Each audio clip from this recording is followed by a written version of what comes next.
Hello and welcome to video session on SAP Plant Maintenance End User Training. This is Somnath from Yesh Technologies and this video is being prepared for RVP and end users. In this video we will see how to book material consumption against maintenance orders.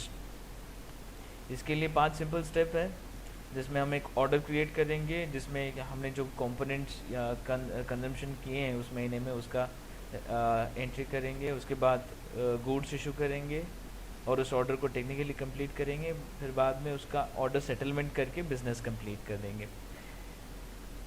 पहले हम process को start करने से पहले हम अपने GSS पे जो मटेरियल इन्वेंट्री है उसको देखने के लिए एक रिपोर्ट है MB52, उसको देखेंगे। MB52 में हम देख सकते हैं अपने जीएसएस पे क्या क्या मटेरियल है अभी अवेलेबल है, और जो मटेरियल अवेलेबल है हम उसी को बुक कर सकते हैं। जैसे कि मैं यहाँ पे एग्जांपल के लिए एक जीएसएस ले रहा हूँ जो 1100 सर्कल में आता है।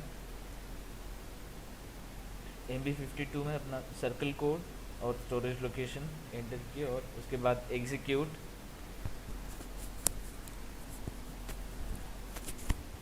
देखिए यहाँ पे हम देख सकते हैं सर जो मटेरियल अवेलेबल है उसका लिस्ट ओपन हो रहा है, उसका material code, circle code, storage location, batch और कितना क्वांटिटी अवेलेबल है, ये क्वांटिटी है। यहाँ पे एग्जांपल के लिए हम एक क्लैंप ले लेते हैं 180। इसको हम अगर कंजम्पशन दिखाना चाहते हैं तो वो कैसे करते हैं वो देखते हैं। जैसे कि मैंने कहा पहले 5 स्टेप है और पहला स्टेप है क्रिएट मेंटेनेंस ऑर्डर, जिसके लिए हम टी कोड यूज़ करेंगे IW31।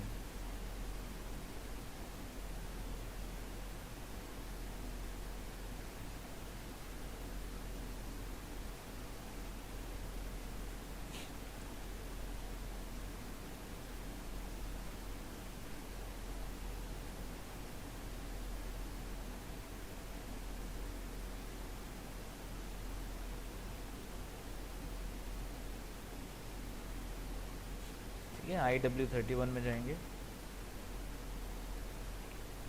ऑर्डर टाइप हम PM06 सेलेक्ट करेंगे और यहाँ पे हम GSS का फंक्शन लोकेशन एंटर करेंगे। GSS का फंक्शन लोकेशन होता है सर्कल कोड डैश, उसके बाद GSS कोड। यहाँ पे मैं डायरेक्टली एंटर कर रहा हूँ, आप सर्च करके भी सेलेक्ट कर सकते हैं। उसके बाद एंटर प्रेस करेंगे।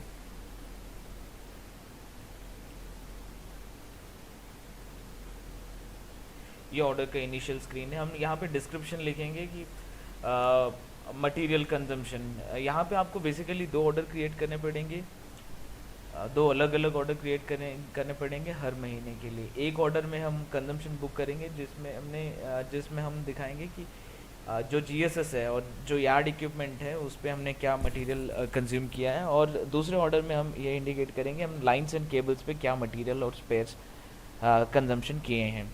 तो पहले हम यहाँ पे यार्ड मटेरियल कंजम्पशन लेते हैं। जैसे कि मैं यहाँ पे एग्जांपल के लिए सितंबर महीने में मैंने जो स्पेस कंज्यूम किए हैं मेरे यार्ड इक्विपमेंट मेंटेनेंस में, उसका कंजम्पशन बुक करना चाहता हूँ तो डिस्क्रिप्शन लिख रहा हूँ यार्ड मटेरियल कंजम्पशन सितंबर 2016। अगर मैं लाइन पे जो स्पेस कंज्यूम किए हैं उसके लिए ऑर्डर क्रिएट कर रहा रहता तो लाइन मटेरियल कंजम्पशन सितंबर 2016 एंटर करता। ठीक है। और आप जिस महीने का कंजम्पशन बुक करना चाहते हैं उस महीने का स्टार्ट डेट यहाँ पे बेसिक स्टार्ट में देंगे। यहाँ पे मैं दे रहा हूँ सितंबर 1 और उस महीने का एंड डेट बेसिक फिनिश रहेगा उस महीने का, जिस महीने में आप कंजम्पशन दिखाना चाहते हैं उस महीने का एंड डेट रहेगा।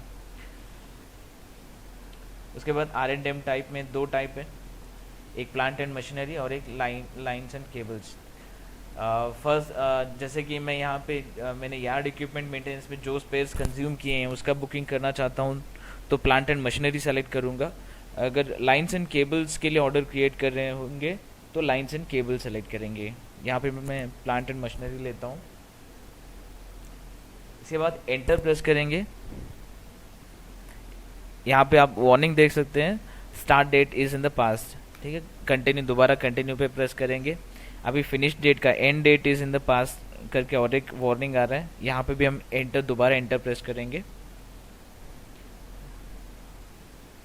ये सिर्फ एक वार्निंग है, जैसे कि हम यहाँ पे एक पास डेट पे ऑर्डर क्रिएट कर रहे हैं उसके लिए सिस्टम वार्निंग देता है कि ये आप जो डेट्स दिए हैं स्टार्ट और एंड डेट वो पास्ट में है करके। तो उसके बाद हम कंपोनेंट्स में जाएंगे।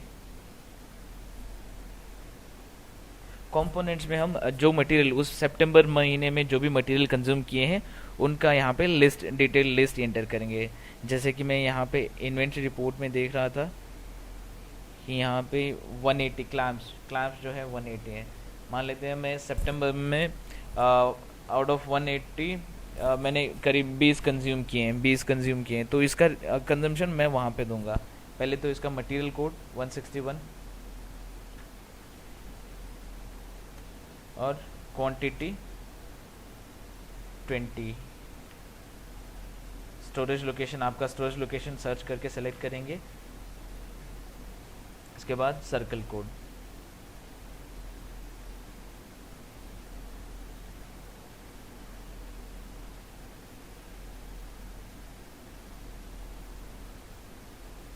बैच में लिखेंगे न्यू। अगर नया मटेरियल यूज़ किए हैं, जो आपने स्पेयर कंज्यूम किए हैं वो नया था, तो बैच में लिखेंगे न्यू। तो अगर मान लीजिए आप एक रिपेयर्ड वाला ब्रेकर अपने स्टोर पे था उसको कंज्यूम करते हैं तो यहाँ पे बैच में आएगा रिपेयर्ड। अभी हम जैसे कि जो नए स्पेयर्स अपने जीएसएस पे हैं उसका कंजम्पशन कर रहे हैं तो बैच में हम लिखेंगे न्यू।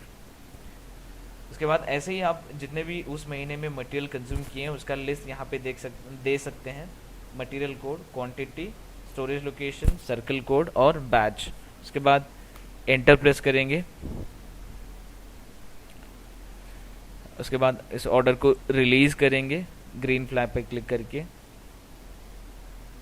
कंटिन्यू, और इस ऑर्डर को हम सेव करेंगे।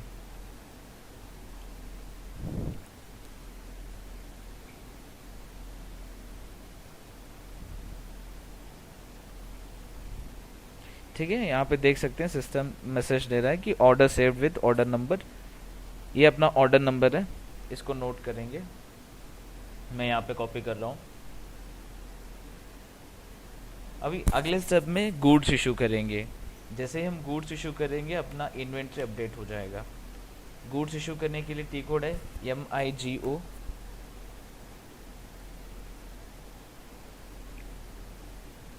ठीक है, MIGO में फर्स्ट फील्ड में हमें सेलेक्ट करना है गुड्स इशू और सेकंड फील्ड में ऑर्डर। उसके बाद थर्ड फील्ड में यहाँ पे अपना ऑर्डर नंबर एंटर करेंगे और एंटर प्रेस एंटर। तो यहाँ पे देख सकते हैं मैंने जो ऑर्डर में मेंशन किया था कंपोनेंट वो यहाँ पे दिख रहा है। आप अगर मल्टीपल मटेरियल यहाँ पे देते तो एक के नीचे एक मल्टीपल मटेरियल डिस्प्ले होते और सबको हमें आइटम ओके करना है। जैसे कि मैंने एक ही मटेरियल लिया है तो एक ही बार आइटम ओके करूँगा। अगर आप 2-3 मटेरियल लेते हैं तो नेक्स्ट आइटम पे जाने के लिए इस बटन का यूज़ करेंगे और आइटम ओके करेंगे। ऐसे करके आप जितने भी मटेरियल लिए हैं उन सब के लिए आइटम ओके करेंगे। और आप जिस महीने का कंजम्पशन बुकिंग करना चाहते हैं वो यहाँ पे देख सकते, उस महीने का लास्ट डेट यहाँ पे एंटर करना है। डॉक्यूमेंट डेट में जैसे कि मैं सितंबर मंथ का बुकिंग करना चाहता हूँ तो मैं यहाँ पे डॉक्यूमेंट डेट और पोस्टिंग डेट रखूँगा सितंबर का एंड डेट।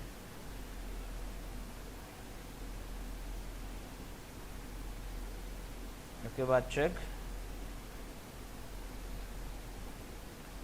And post. जैसे ही आप मीगो मतलब गुड्स इशू करेंगे आपका इन्वेंट्री अपडेट हो जाएगा। आप यहाँ पे देख सकते हैं जैसे कि देखिए ये 180 थे, जैसे कि मैंने 20 कंजम्पशन दिखाया। मैं अभी इस रिपोर्ट को दोबारा रन करूँगा तो ये 180 से 160 हो जाएंगे। मैं इस रिपोर्ट को दोबारा रन करूँगा अभी, प्लांट, स्टोरेज लोकेशन और एग्जीक्यूट। देखिए यहाँ पे देख सकते हैं जो क्लैम्प पहले 180 थे वो अभी 160 रहे हैं। इसका मतलब है आपका इन्वेंट्री अपडेट हो गया।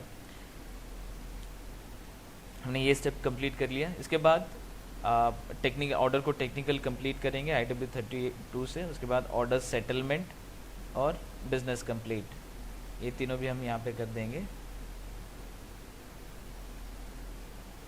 नेक्स्ट स्टेप है टेक्निकली कंप्लीट। उसके लिए हम टी कोड यूज़ करेंगे IW32। IW32 में अब हम अपना ऑर्डर नंबर यहाँ पे एंटर करेंगे और प्रेस एंटर। यहाँ पे अपना ऑर्डर ओपन होगा। इसको टेक्निकली कंप्लीट करने के लिए black and white flag complete देखने के लिए देख सकते हैं, इस पर क्लिक करेंगे, कंटिन्यू। इसके बाद ऑर्डर सेटलमेंट करेंगे KO88 से, जिसके लिए हम टी कोड यूज़ करेंगे KO88।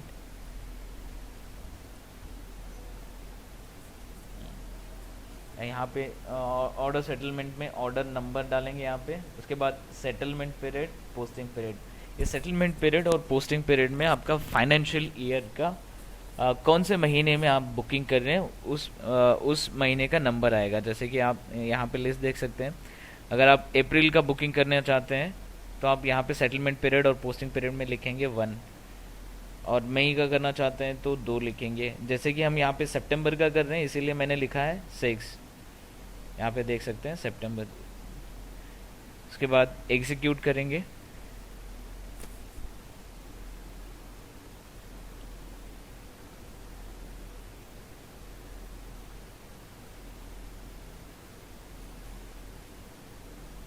एग्जीक्यूट करने के बाद अगर आपको ये मैसेज दिखता है तो सेटलमेंट सही हो रहा है। इसके लिए एक बार बैक आएंगे और यहाँ पे आप देख सकते हैं टेस्ट रन का ये टिक मार्क हटाएंगे और एग्जीक्यूट करेंगे दोबारा।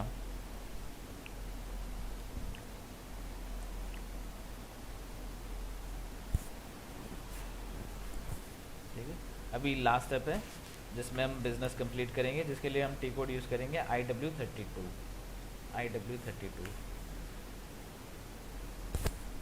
IW32 में ऑर्डर नंबर एंटर प्रेस करेंगे। यहाँ पे बिजनेस कंप्लीट बिजनेस। अब जैसे ही बिजनेस कंप्लीट पे क्लिक करते हैं आपका प्रोसेस कंप्लीट हो जाएगा। इससे आपका इन्वेंट्री अपडेट हो जाएगा और आपने जो ये कॉस्ट कंज्यूम किया है वो भी कॉस्ट सेंटर में जाके बुक हो जाएगा। Thank you, thanks for watching video.